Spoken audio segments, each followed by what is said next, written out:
this is Shaheen, and in this particular lecture video we are going to discuss BCom BA program 1 year जो first year है आपका economics. और इसमें जो discuss करने वाले हैं दैट इज़ पेपर 4 जिसको बोलते हैं प्रिंसिपल ऑफ इकोनॉमिक्स या प्रिंसिपल ऑफ माइक्रो इकोनॉमिक्स। इसका जो स्टडी मटेरियल है इसके अंदर सबसे पहले स्टडी मटेरियल में 1 to 4 यूनिट है जिसको आज डिस्कस करेंगे। इसमें से एक एक लेक्चर को 1 by 1 डिस्कस करेंगे। ओके, तो इसमें हम लोग पढ़ने क्या वाले हैं that is 2 topic number 1 and topic number 2। Topic number 1 is based on introduction and topic number 2 is based on consumer theory. तो लेसन 1 क्या कहता है, problems of scarcity and choice. मतलब जो कमी होती है, जो हमारे पास चीज़ों की लिमिटेशन है वो चीज़ें, तो वहाँ पे जो प्रॉब्लम होती है वो एक है स्कैरसिटी और एक है चॉइस। जहाँ पे अगर अनलिमिटेड रिसोर्सेज हो तो कोई प्रॉब्लम ही ना हो, है ना। और रिसोर्सेज है हमारे पास लिमिटेड, इसीलिए हमें चॉइस करना पड़ता है कि कौन से ऑप्शन को ऑप्ट करना है और कौन से ऑप्शन को लीव करना है। Then we will proceed to the next topic जिसमें हम पढ़ेंगे डिमांड और सप्लाई। फिर ऐसे ही इलास्टिसिटी ऑफ डिमांड, कुछ एप्लीकेशन पढ़ेंगे डिमांड एंड सप्लाई की। Then consumer theory of consumer demand को स्टडी करेंगे। ओके, तो स्टार्ट करते हैं अपने इंट्रोडक्शन पार्ट से। इंट्रोडक्शन पार्ट में problem of scarcity and choice, जैसे कि मैंने आप लोगों को पहले ही बताया कि क्योंकि हमारे पास रिसोर्सेज की कमी होती है, स्केर्सिटी होती है, इसी वजह से प्रॉब्लम राइज होती है, चॉइस राइज होती है, ठीक है। और अगर हमारे पास अनलिमिटेड रिसोर्सेज हो तो कोई प्रॉब्लम हो नहीं, देयर इज़ नो इशू, कोई प्रॉब्लम ही ना हो। रीज़न इज़ कि देखो, अगर हमारे पास कोई भी चीज़ लिमिटेड क्वांटिटी में होगी वहाँ पे प्रॉब्लम क्रिएट होगी ही होगी, ठीक है। अब यहाँ पे लिखा क्या है इसे भी पढ़ देते हैं। Institutionalised behaviour pattern of man with regard to production, distribution and consumption of wealth or the material। इसका मतलब है मीन्स ऑफ सेटिस्फाइंग। अब हमें अपनी इच्छाओं को पूरा करना है, ह्यूमन की डिज़ायर को पूरा करना है, ठीक है। पर्टिकुलर इकोसिस्टम के अंदर डिज़ायर को पूरा करना है। और क्या करना है, क्योंकि हमारे पास रिसोर्सेज की कमी है इसीलिए ये एक प्रॉब्लम की तरह अराइज होती है। Okay, now the 3 central problems of an economy हमने पढ़ना है कि जो इकोनॉमी के अंदर प्रॉब्लम है वो 3 प्रॉब्लम है। क्या क्या, what goods and service to be produce, या कितनी क्वांटिटी में होनी चाहिए, कौन सी गुड्स को या कौन सी सर्विसेज को मैं बनाऊं। और अगर मैं बना रही हूँ, सपोज़ मैंने गुड्स चूज़ किया, कंज्यूमेबल गुड्स, ठीक है, फूड आइटम्स को मैंने चूज़ किया है, तो वो फूड आइटम्स मैं लार्ज क्वांटिटी में बनाऊँ, बल्क में बनाऊँ या स्मॉल क्वांटिटी में बनाऊँ, रिटेलर को सेल करूँ या होलसेलर को सेल करूँ, तो ये बात करते हैं आपके पहले पॉइंट में। Second point is how will these goods and services B produce, कैसे गुड्स और सर्विसेज कैसे बनेंगे, ठीक है, किस मेथड के साथ बनेंगे। Third one is how will the goods produced, society पे कैसे पहुँचेंगे, क्या डिस्ट्रीब्यूशन का प्रोसेस रहेगा, ठीक है। ये सब हम डिस्कस करेंगे 1 by 1। तो सबसे पहला जो टॉपिक है, अब यहाँ पे इन्होंने तीनों टॉपिक को डिस्क्राइब किया है इलेबोरेट। तो व्हाट, हाउ और हुम, ये जो 3 चीज़ें होती हैं ये मिल के प्रॉब्लम को अराइज करती हैं, क्योंकि मेरे पास रिसोर्सेज लिमिटेड है। अगर ये रिसोर्सेज अनलिमिटेड होते और हमारे पास इनफाइनाइट अमाउंट में गुड होते तो कोई प्रॉब्लम ही नहीं होती।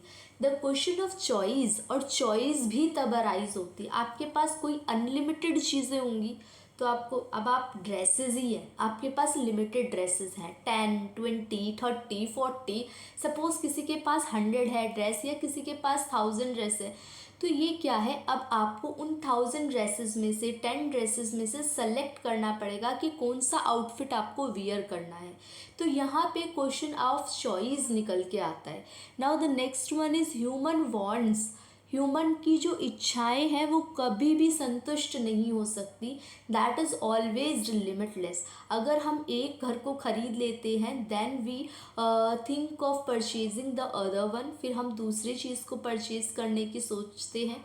खाने के बारे में बात करें, अगर मैं खाने के बारे में बात करूं, बेटर फूड की बात करूं, तो आप हमें क्या करते हैं, पहले एक फूड ट्राई करेंगे, फिर उससे अच्छा फूड ट्राई करेंगे, फिर और कोशिश करेंगे। तो ये सब बात होती है। Now suppose society possesses unlimited resources.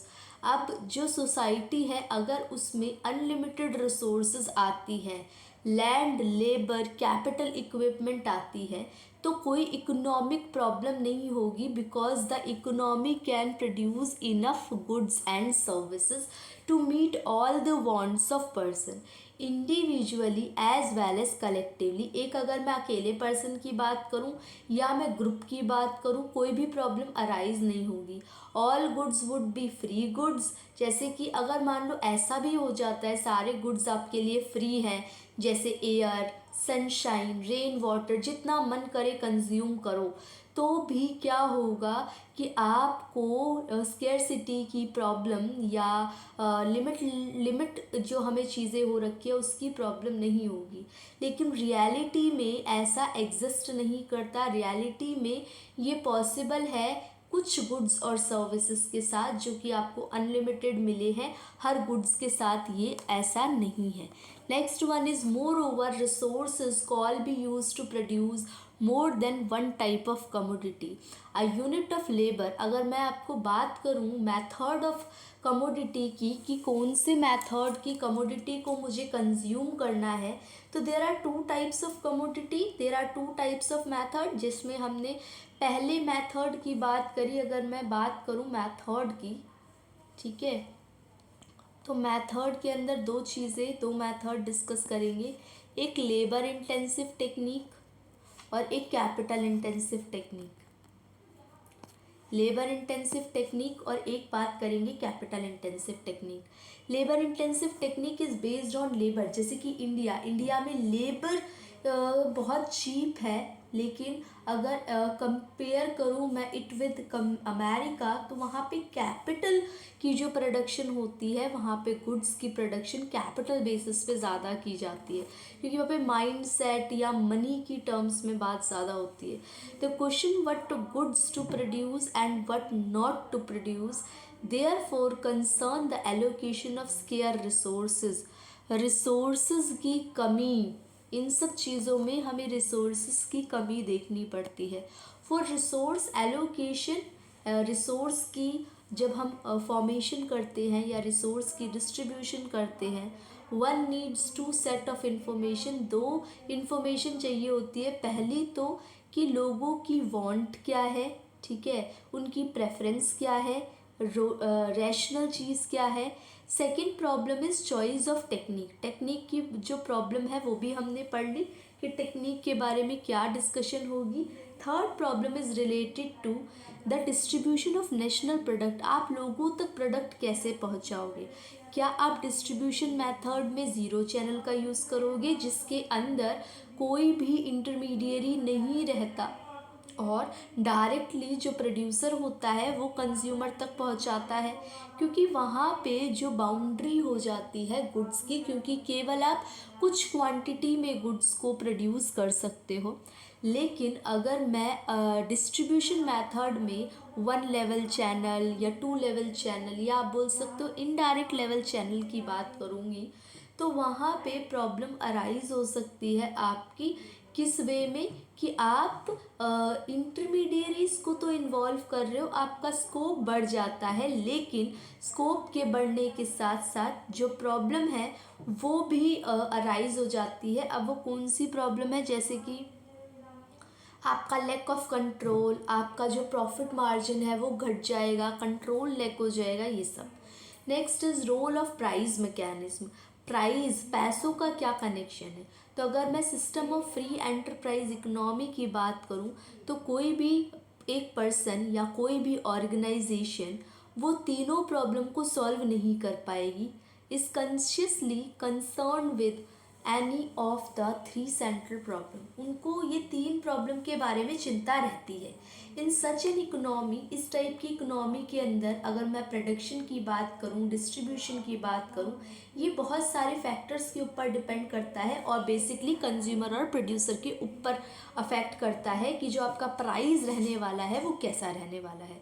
अगर फ्री एंटरप्राइज की बात करोगे, अगर फ्री एंटरप्राइज की बात करोगे इकोनॉमी में, कंज्यूमर हैव द फाइनल से, बिकॉज जो भी चीज़ें सेटिस्फाई करेंगी उस पर्सन को वही गुड्स और सर्विस कंज्यूम की जाएगी। इफ़ दे प्रेफर, अगर वो ए को प्रेफर ज़्यादा करते हैं एज़ कम्पेयर टू बी, तो फैक्टर ऑफ प्रोडक्शन ऑटोमेटिकली ए को ज़्यादा मैन्युफैक्चर करेगा, है ना। जैसे कि आपकी क्लासेस कोई लेके बात करूं, अगर मान लो कोई एक पर्टिकुलर ग्रुप में ज़्यादा कोई भी एक लेक्चर वीडियो अवेल हो रहा है, जैसे कि मान लो आप इकोनॉमिक्स की लेक्चर्स को बहुत ज़्यादा प्यार देते हो, तो आपको इकोनॉमिक्स के लेक्चर्स ज़्यादा प्रोवाइड किए जाएंगे, है ना। तो ये तो बेसिकली फंडा ही है। इफ़ कंज्यूमर, अगर कंज्यूमर कॉफ़ी को ज़्यादा प्रिफर कर रहा है एज़ कम्पेयर टू टी, तो कॉफ़ी के प्राइस हाइक होंगे और टी के प्राइजेस डाउन होंगे, ठीक है। डिमांड भी बढ़ेगी, प्राइस भी बढ़ेगा। Product to divert resources from tea to coffee, as coffee is now comparatively dealer than T.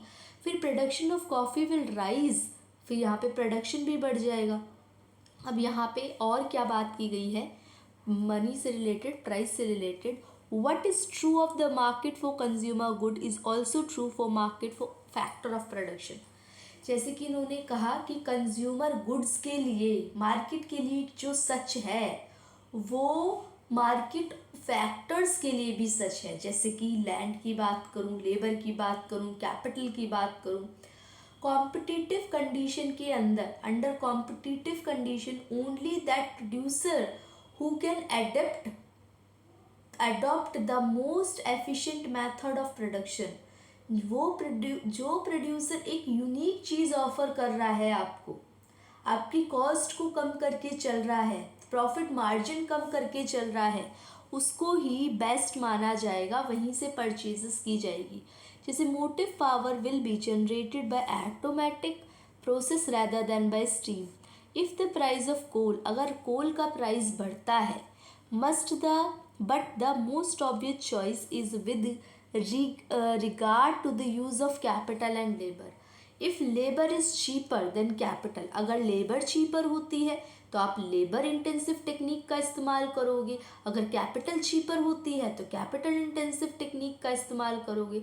लेकिन अगर एग्रीकल्चर सेक्टर की बात करूं तो एग्रीकल्चर सेक्टर के अंदर जो आपका ऑपरेट किया जाता है वहाँ पे लेबर इंटेंसिव का ज़्यादा प्रयोग किया जाता है। Now the price system therefore indicate to the producer, जो प्राइस सिस्टम है वो प्रोड्यूसर्स के थ्रू दिखा जाता है, विच combination of factor of production should be chosen to make profit the production cheapest। given the state of technology, the choice of technique will thus depend upon the reality availability of resources। मतलब जो price system है वो reality के ऊपर based होता है कि कौन सी रिसोर्सेज अवेलेबल है और उन रिसोर्सेज की डिमांड कैसी है। थर्ड प्रॉब्लम अगर मैं बात करूं तो वो नेशनल प्रोडक्ट से रिलेटेड होगी, जो कि पहला पढ़ा था हमने, गुड्स और सर्विसेज जो कि अफोर्ड कर सकता है। अब मैं अगर कैटेगराइज करूं तो मैं अगर बहुत ज़्यादा एक्सपेंसिव या लग्जरी गुड्स को बना रही हूं तो मेरी जो कैटेगरी होगी लोगों की, वो कैटेगरी कम हो जाएगी, क्योंकि एक लिमिटेड नंबर ऑफ यूज़र्स ही मेरे प्रोडक्ट को कंज्यूम कर रहे हैं, ठीक है।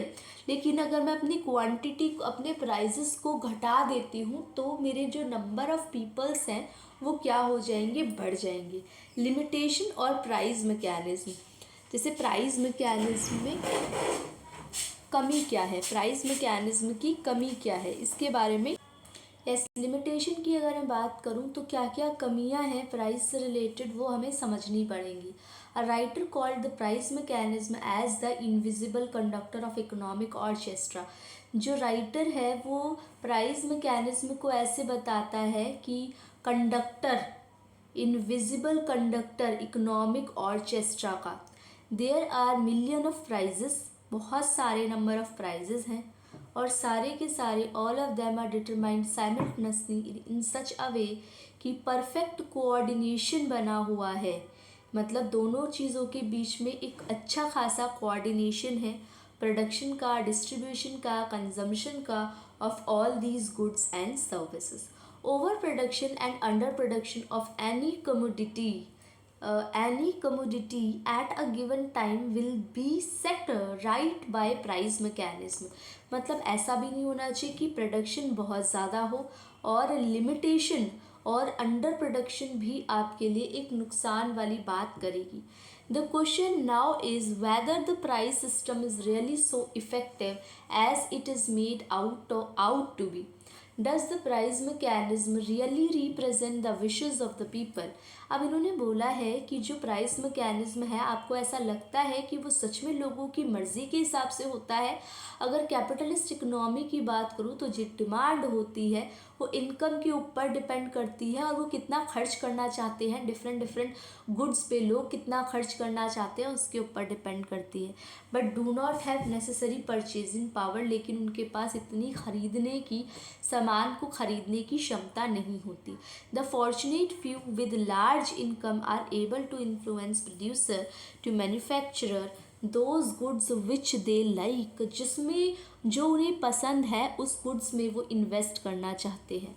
The poor on the other hand have something to go without even the bare necessity, और जो गरीब लोग हैं वो अपनी ज़रूरतों के ऊपर खर्च करना चाहते हैं. तो capitalist economy does not bring about an equal. अब आप कैपिटलिस्ट इकोनॉमी के बारे में बात करो तो आप ये नहीं कह सकते कि यहाँ पे इक्वालिटी है या यहाँ पे डिस्ट्रीब्यूशन फेयर हो रहा है गुड्स और सर्विसेज का among the people according to their needs. Prices, wages, profit, इन सब को डिमांड इन्फ्लुएंस करती है. सप्लाई, डिमांड और सप्लाई इन्फ्लुएंस करती है प्राइस को, वेजेस को, प्रॉफिट को इन अ फ्री मार्केट. लेकिन एक्चुअली में मार्केट फ्री नहीं होती. मार्केट के अंदर there are a number of competition और उन कंपटीशन से डील करना पड़ता है. There are number of markets. आप जानते हो ना, मार्केट्स अवेलेबल होती है, मार्केट्स है डिफरेंट, तो उनके बारे में बात करी गई है. द कंज्यूमर देमसेल्फ में समटाइम्स, कभी कभी कंज्यूमर को भी फॉल्ट में लेके आया जाता है. They may demand goods and services which do not yield real utility but which may be mean for show of power और प्रेस्टीज.